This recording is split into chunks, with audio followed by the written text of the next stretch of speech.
नमस्कार। श्रीमन नारायण आप सभी को पौष माह की सफला एकादशी की हार्दिक शुभकामनाएं। सफला एकादशी का व्रत पौष माह के कृष्ण पक्ष की 11वीं तिथि के दिन किया जाता है। मान्यता है कि सफला एकादशी का व्रत श्रद्धा पूर्वक रखने वाले भक्तों को हर क्षेत्र में सफलता प्राप्त होती है और कार्य में आने वाली बाधाओं से मुक्ति मिलती है। साथ ही पाप कर्मों का भी नाश होता है। सफला एकादशी हर सफलता को प्राप्त करने वाली एकादशी है। तो चलिए भक्तों, आज हम आपको सफला एकादशी की पौराणिक व्रत कथा सुनाते हैं, जो इस प्रकार है।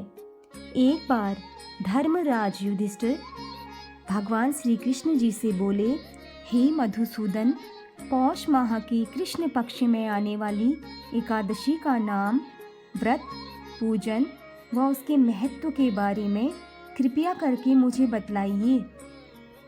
तब भगवान श्री कृष्ण बोले, हे धर्मराज युधिष्ठिर, मैं दान, स्नान, तीर्थ, तप इत्यादि शुभ कर्मों से शीघ्र प्रसन्न नहीं होता हूँ। एकादशी व्रत करने वाला मुझे प्राणों के समान प्रिय लगता है। पौष माह के कृष्ण पक्ष की एकादशी का नाम सफला है। यह सर्व कार्यों को सफल बनाने वाली है। इसमें नारायण जी की पूजा होती है। ऋतु अनुसार फल फूल तथा धूप दीप इत्यादि से पूजन करना चाहिए। महात्म्य की कथा भी कहता हूँ, प्रेम से सुनो। चंपावती नगरी में एक महिष्यमान नाम का राजा राज्य करता था।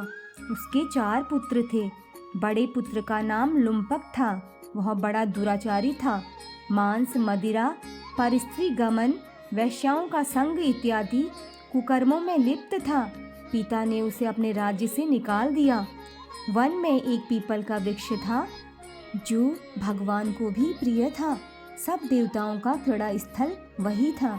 ऐसे पतित पावन वृक्ष के सहारे लुम्पक भी रहने लगा, परंतु फिर भी उसकी चाल टेढ़ी ही रही। वह पिता के राज्य में चोरी करने चला जाता था तो पुलिस उसे पकड़कर छोड़ देती थी। एक दिन पौष माह के कृष्ण पक्ष 10वीं की रात्रि को उसने लूटमार अत्याचार किया और तब पुलिस ने वस्त्र उतारकर उसे वन को भेज दिया। बेचारा पीपल की शरण में आ गया।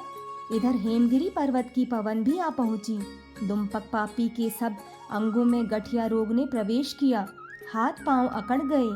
प्रातः सूर्योदय होने के बाद दर्द कुछ कम हुआ तो पेट का गम लगा।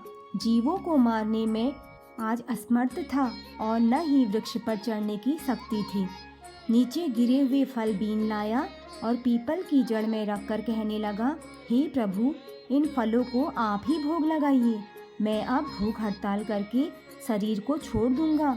मेरे इस कष्ट भरे जीवन से मृत्यु भली है। ऐसा कहकर प्रभु के ध्यान में मगन हो गया। रात्रि भर उसे नींद न आई।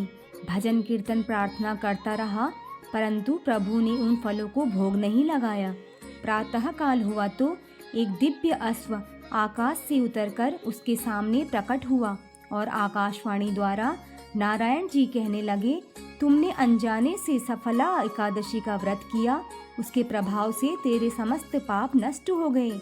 जैसे अग्नि को जानकर या अनजाने हाथ लगाने से हाथ जल जाते हैं, वैसे ही एकादशी भूलकर व्रत रखने से भी अपना प्रभाव दिखाती है। अब तुम इस घोड़े पर सवार होकर पिता के पास जाओ, राज मिल जाएगा। सफला एकादशी सर्व कार्य सफल करने वाली है। प्रभु की आज्ञा से लुम्पक पिता के पास आया।